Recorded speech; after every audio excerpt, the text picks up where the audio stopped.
मनोज जरांगे पाटील यांच्या मुंबईतल्या आंदोलनानंतर 2 सप्टेंबर रोजी निघालेल्या हैदराबाद गॅझेटियर जिहादनुसार मराठवाड्यातल्या 8 जिल्ह्यात 3.5 महिन्यात मराठा समाजाला केवळ 98 कुणबी ओबीसी प्रमाणपत्र मिळालीत।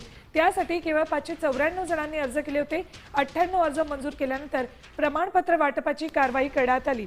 त्यात सर्वाधिक 445 अर्ज हे एकट्या परभणी जिल्ह्यातले। अपडेट्स घेऊयात आमचे प्रतिनिधी माधव सावरगावे यांच्याकडून। माधव, काय अपडेट्स मिळतात याबाबत? सुवर्णा, 29 ऑगस्ट ते 2 सप्टेंबर या दरम्यान मनोज जरांगे पाटील यांनी मुंबईच्या आझाद मैदानामध्ये लाखोंच्या संख्येनं मराठ्यांसोबत आंदोलन केलं होतं। त्या आंदोलनाचे फलित म्हणून 2 सप्टेंबर रोजी राज्य सरकारने हैदराबाद गॅझेटियरचा एक GR काढला होता आणि त्या GRच्या आधारावर मराठवाड्यातल्या अनेकांना जिथे जिथे डॉक्युमेंट्स मिळतील, कागदपत्रे उपलब्ध होतील, त्या आधारावर त्यांना कुणबी प्रमाणपत्र म्हणजे ओबीसी जाण्याचा मार्ग सांगितलेला होता। प्रत्यक्षात 3.5 महिने झालेले आहेत। 3.5 महिन्यामध्ये आतापर्यंत केवळ 594 जणांनी म्हणजे मराठा समाजातील तरुणांनी व्यक्तींनी अर्ज केले आहेत आणि त्यातील 98 कुणबी प्रमाणपत्र आतापर्यंत मिळालेले आहेत। आणि त्यामुळं मनोज जरांगे पाटील यांचं जे आंदोलन आहे त्या आंदोलनाचं फलित काय आहे किंवा या आंदोलनातून मराठ्यांना काय मिळालं असा एक प्रश्न या निमित्तानं उपस्थित झालेला आहे। सगळ्यात जास्त अर्ज हे मराठवाड्यातल्या परभणी जिल्ह्यातून केले गेले। त्याची संख्या होती 445 आणि त्यात केवळ 47 प्रमाणपत्र मिळालेली आहेत। आता त्याची काही जणांची कागद पूर्तता नाही। त्यासोबतच मराठवाडा हा त्यावेळेस स्वातंत्र्यापूर्वी हा निजामाच्या राजवटीत होता आणि अनेक ठिकाणी निजाम आणि सरकारी कचेऱ्या, तहसीलदार कार्यालय असेल किंवा जिल्हाधिकारी कार्यालय त्या ठिकाणी जाळपोळ केली होती आणि ती सगळी कागदपत्र ती जळून खाक झाली आहेत। त्याची पुरावे नाहीत।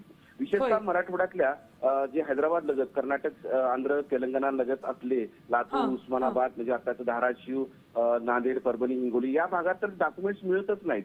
आणि अशा स्थितीवर हैदराबाद गॅझेटियर लागू केल्यानंतर सुद्धा आणि त्यातले जे नियम आहेत त्या नियमाचा आधार घेतल्यानंतर सुद्धा मराठ्यांना कुणबीमध्ये जाण्यासाठीचा प्रवेश किंवा जाण्यासाठी कोणताही मार्ग मिळत नाही हे यातून स्पष्ट झालेलं आहे। आणि त्यामुळं मराठवाड्यातल्या एकूण 594 पैकी 98 जणांना हे अर्ज मिळालेले आहेत। त्यात म्हणजे प्रमाणपत्र मिळालेले आहेत। त्यामध्ये जालन्यामध्ये माधव, यात आणखी एक मुद्दा असा येतो तो म्हणजे हैदराबाद गॅझेटियर लागू करा अशी मागणी ज्या वेळेला केली जात होती, स्वाभाविक आहे याबाबतचा सगळा अभ्यास केलेला असणार। मग ही जी कार्ड तुम्ही सांगितली आहेत इतरांना प्रमाणपत्र किंवा ही जात प्रमाणपत्र न मिळण्याबाबतची, याचा अभ्यास करण्यात आला नव्हता का मनोज जरांगे किंवा त्यांच्या टीम कडून? काय नेमकं त्याबाबत कळतंय?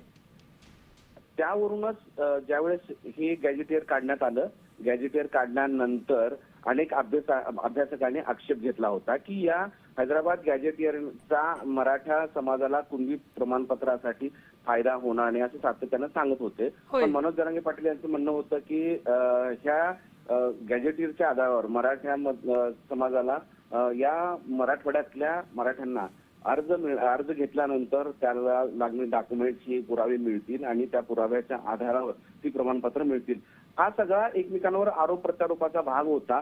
पण प्रत्यक्षात आता जी आकडेवारी कळते आहे त्या आकडेवरून असं लक्षात येतं की मराठा समाजाच्या पदरात काही अर्ज पडलेलं दिसत नाही। माधव, धन्यवाद या संपूर्ण माहितीसाठी। तर एकंदरीत ही बातमी पाहता मराठा समाजासाठी आंदोलन करणारे मनोज जरांगे आणि हैदराबाद गॅझेटियरच्या मागणीसाठी आंदोलन त्यांनी अनेकदा केली, मात्र यातून फारसं काही फलित आलेलं नाही। मराठा समाजाच्या हाती फारसं काही पडलेलं दिसत नाही।